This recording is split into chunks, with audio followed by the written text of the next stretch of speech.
कहते हो कि मंदिर से जाते समय नंदी के कानों में, बहुत सुंदर प्रश्न है आपके, बहुत भाव से और आनंद से आपने करा, और जनमानस के कल्याण के प्रश्न है ये, केवल आपके लिए नहीं है, ये सबके लिए इतने जोरदार प्रश्न हैं। जो गलती भी करते होंगे तो उसको सुधार सकते।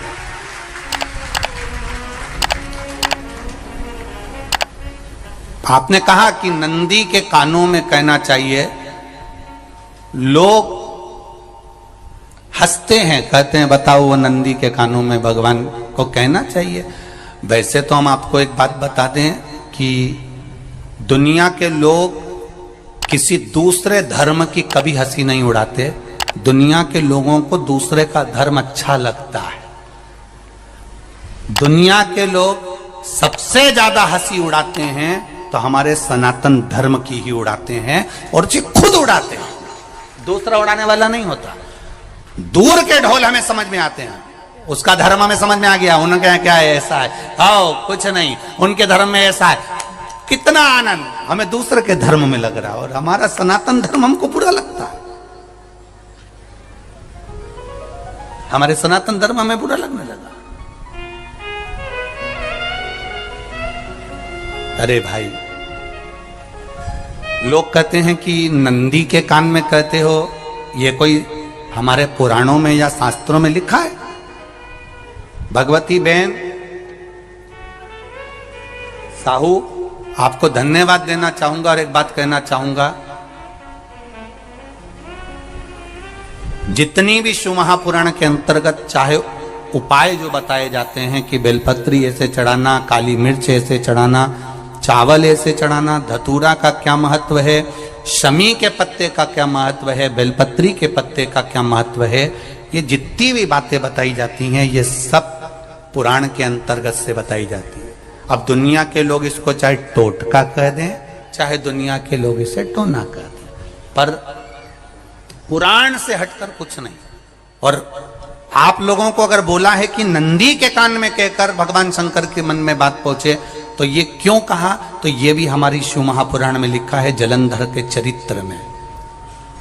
कोई आपसे कहे कि नंदी के कान में बोलने से क्या होता है, ये जलंधर का चरित्र कह रहा है। मां पार्वती जी का हस्त कमल पकड़कर जलंधर लेकर जाने लगा।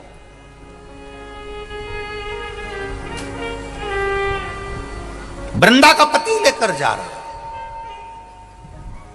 वृंदा तो भगवान की भक्ति में लीन रहती थी, उसको तो जलंधर को सबसे ज्यादा तकलीफ थी नारायण से, पर शिव के पास आ गया, क्योंकि ईर्षा प्रवृत्ति अभी कथा में कहा, कोई कोई ऐसा होता है जिसको तुमसे बेर नहीं होता तो भी अंदर से ईर्षा जाग जाती है। कोई कोई ऐसा होगा जिसको अंदर से ईर्षा जागती है,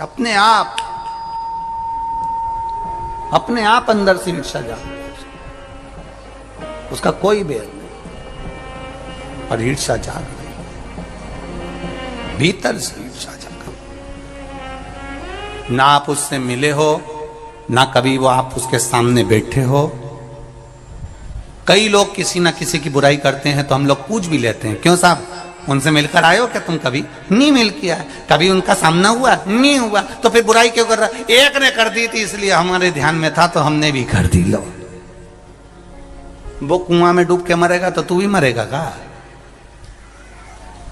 नहीं साहब। नंदी सामने बैठा है, गणेश जी को मालूम पड़ गया, कार्तिकेय को मालूम पड़ गया, मां पार्वती जी का हस्त कमल जलंधर ने पकड़ लिया और लेकर चला। मालूम पड़ गया, तब नहीं रहा गया। गणेश जी को क्रोध आ गया और गणेश जी महाराज आए, शिव जी को जगाने लगे, पिताजी पिताजी पिताजी कर कर जगाया, उठो पिताजी, पिताजी उठिए, पिताजी जागिए, पिता को जगा रहे हैं। भगवान शंकर नहीं उठे, तप में लीन थे। क्या करें हम? जलंधर के पास में इतना बल है, इतना बल है, और पिता की आज्ञा नहीं होगी तो हम कैसे मार देंगे इसको? मारने को तो मार दें।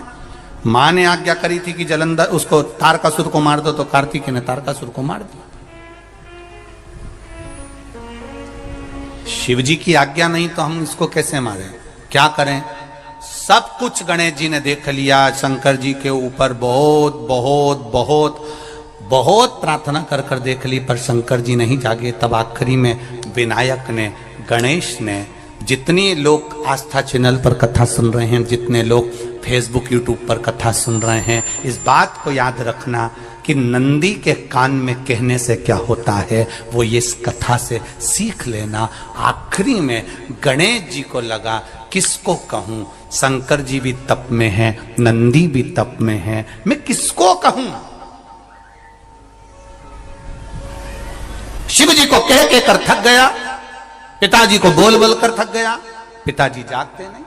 अब मैं किसको कहूं ये बात, किससे कहूं?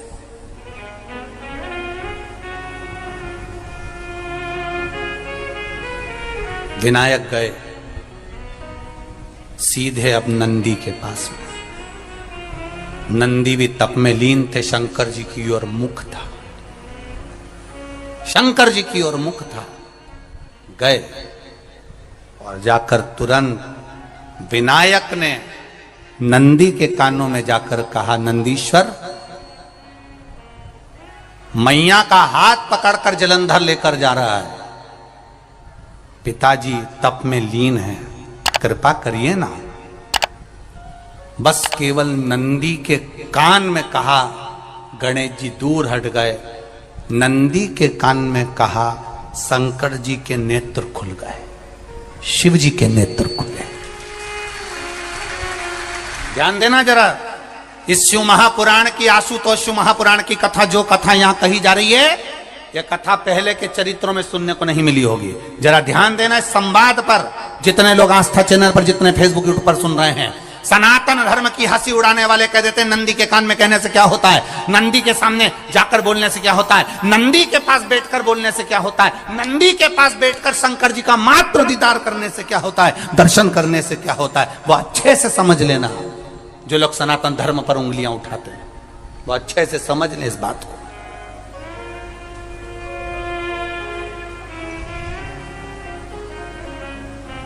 क्या होता है?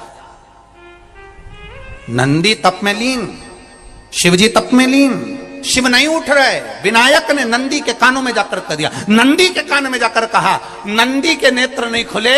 नेत्र किसके खुले? जम के बोलो, महादेव के खुले हैं, शिव जी के खुले हैं। ये मन का तार। नंदी शंकर की आराधना कर रहे थे, शिव अपनी भक्ति में डूबे थे।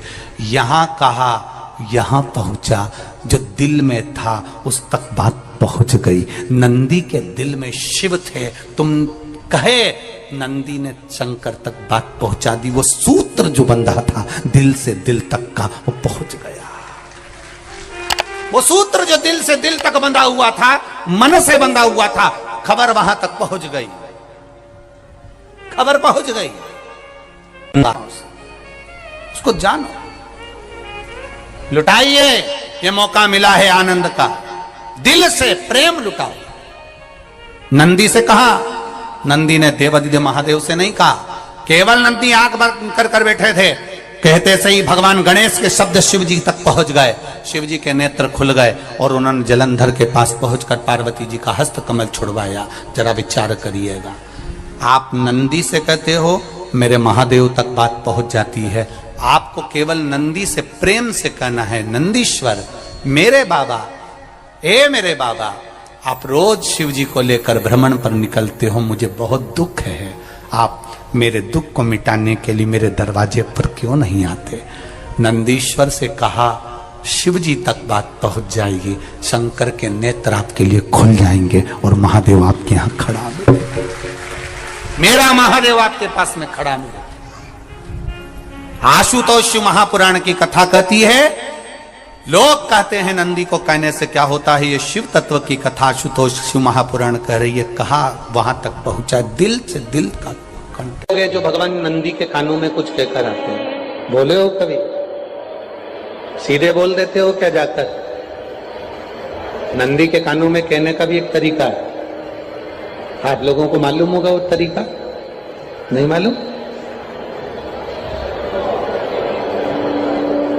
ये बेलपत्री की जो डंडी रहती है ना, बीच का जो भाग है, ध्यान दिए ना जरा सा, ये बीच की जो डंडी है, फिर से देखिए, बेलपत्री के 2 पत्ते और उसके पास में जो बीच की जो डंडी का भाग है, दिख रहा है आप लोगों को? ये 2 डंडी, ये बीच की 2 पत्ती और उसके बीच में जो 2 डंडी का भाग होता है। जब हम देवाधिदेव महादेव से कोई बात कहने वाले होते हैं ना कि बाबा बहुत दुखी हूं, बाबा बहुत तकलीफ चल रही है, बाबा मैंने एक कंपटीशन एग्जाम में परीक्षा दी है, बाबा मेरे जीवन में ये तकलीफ हो रही है, बाबा, तब इस बेलपत्री की जो ये डंडी होती है, इस उंगली से, इस अंगुष्ठ से इस डंडी को पकड़ा जाता है और बाबा के कर्ण में कहने से पहले ये हाथ को नंदी के ऊपर रखकर फिर हम बाबा के नंदी के कानों में कहते हैं और चलते समय इस बेलपत्र को अशोक सुंदरी की जगह पर चढ़ाकर वापिस सजाते हैं। देव अधिदेव महादेव को पार्वती की बात मानना ही पड़ती है और वो कहना ही पड़ता है। ये बेलपत्र की महत्व,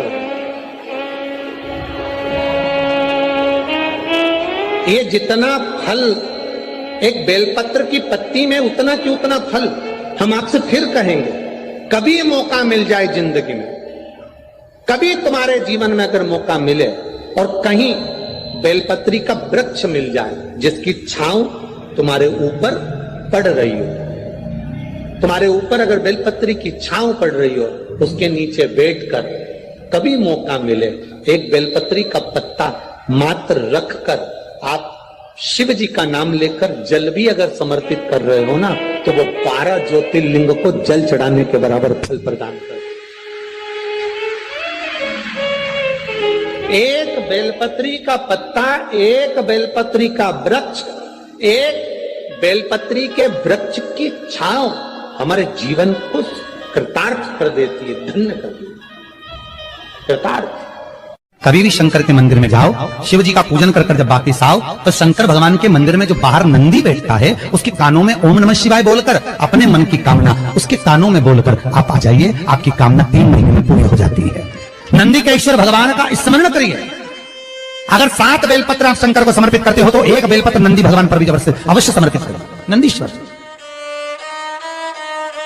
भगवान शिव को समर्पित, 1 बेलपत्र नंदी के ईश्वर की ओर चढ़े। और बहुत ध्यान दीजिए महाराज, अगर कोई काम अटक रहा है, नहीं हो रहा, बहुत प्रयास करा, तो भगवान शंकर के मंदिर में 5 बेलपत्र चढ़ाइए। और शंकर भगवान की जो छोटी लड़की है अशोक सुंदरी, आपको बताया था ना अशोक सुंदरी का स्थान, भगवान शंकर की 6 लड़कियां हैं, उसमें से सबसे छोटी लड़की अशोक सुंदरी की जगह पर 1 बेलपत्र चढ़ाइए। फिर 1 बेलपत्र नंदीकेश्वर पर चढ़ाइए और नंदीकेश्वर पर चढ़ाने के बाद भगवान शंकर के मंदिर के बाहर चौखट पर दिया लगा दीजिए साइड में, और फिर अपने घर पर आ जाइए, आपका कार्य सफल होना प्रारंभ हो जाएगा। नंदीकेश्वर भगवान नंदीकेश्वर का स्मरण कर लेने पर जीव आनंद सुख की अनुभूति करता है, आनंद सुख को पाता। भगवान नंदीकेश्वर का पूरी दुनिया में केवल एक केदारनाथ ही एक ऐसा है जहां पर ओम कुंड विराजमान है। कौन सा कुंड है वहां पर? ओम कुंड। जो बच्चा हकलाता है, तोतला बोलता है या गूंगा होता है, जिसकी वाणी नहीं होती, वो अगर ओम कुंड पर जाकर ओम बोलने का प्रयास करता है तो जितनी देर तक उसके मुंह से घुंड की आवाज निकलती है, उतनी देर तक ओम कुंड में से पानी का बुलबुला निकलता रहता है। और 7 या 8 बार बोलने से व्यक्ति हकलाना छोड़